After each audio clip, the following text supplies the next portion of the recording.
ایک بہت ہی دردناک واقعہ جو کہ کلکتہ میں پیش آیا، جہاں پہ روٹین کے مطابق ایک ٹریننگ گریجویٹ ڈاکٹر اپنی روٹین کی شفٹ فنش کر کے 8 اگست کو 1 بجے انہوں نے شفٹ فنش کی.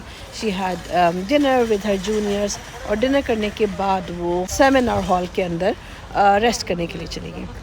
صبح جب باقی اسٹوڈنٹس نے سیمینار ہال کا دروازہ کھولا تو وہاں پہ ایک بہت ہی میوٹیلیٹڈ انجرڈ لاش پڑی ہوئی تھی. ڈاکٹر کا نام ڈاکٹر مومٹا ہے، جو کہ 31 ایئر اولڈ ڈاکٹر ہیں، اور ان کی ڈیڈ باڈی وہاں پڑی ہوئی تھی. جب انویسٹیگیشن شروع کی گئی تو معلوم ہوا کہ وہاں پہ ایک بلوٹوتھ ڈیوائس ملی. CCTV کی مدد سے جو لوگ وہاں پہ موجود تھے، سسپیکٹس تھے، ان سب کو بلایا گیا اور بلوٹوتھ ڈیوائس کو آن کیا گیا، اور ایک بندے جس کا نام سنجے رائے تھا، اس کے ساتھ وہ بلوٹوتھ ڈیوائس کنیکٹ ہو گیا. فردر انویسٹیگیشن کر کے اس کو جب پولیس ٹارچر سیل کی ہوا لگائی گئی تو اس نے آہستہ آہستہ ساری حقیقت بیان کرنی شروع کر دی. بیسکلی جو سنجے رائے ہے، یہ بہت ہی بیڈ ریپوٹیٹڈ پرسن تھا پرسنلی، لیکن یہ کلکتہ میڈیکل ہاسپٹل میں اپوائنٹڈ تھا as a civil trainee.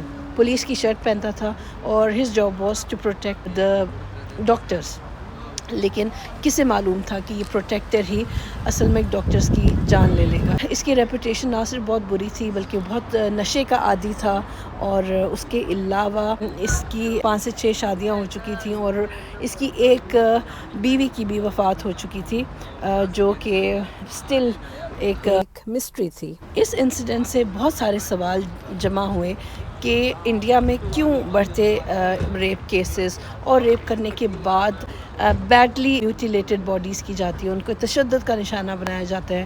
there were bite marks all over the body، اور بہت بری طرح میوٹیلیٹڈ تھی باڈی. ریپ کے بڑھتے ہوئے واقعات، فیمیل ٹورسٹ کے ساتھ بڑھتی ہوئی بدسلوکی، انڈیا کے اندر ہر آئے دن کوئی نہ کوئی اس طرح کا کیس ہوتا ہے. بہت سارے کیسز تو پولیس کے ہاتھ آتے بھی نہیں ہیں، اور اس پہ ستم ظریفی یہ کہ کلکتہ ہاسپٹل اس کیس کو دبانے کی کوشش کر رہا تاکہ ان کی ریپوٹیشن خراب نہ ہو.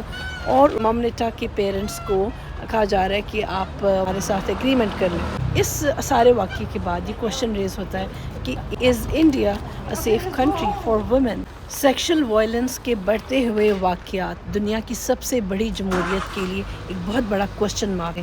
اور اوور دا ایئرس جہاں پہ انڈیا کو بہت بڑی اکانومی مانا جاتا ہے اور richest nation, so why are still women so insecure despite all the facts?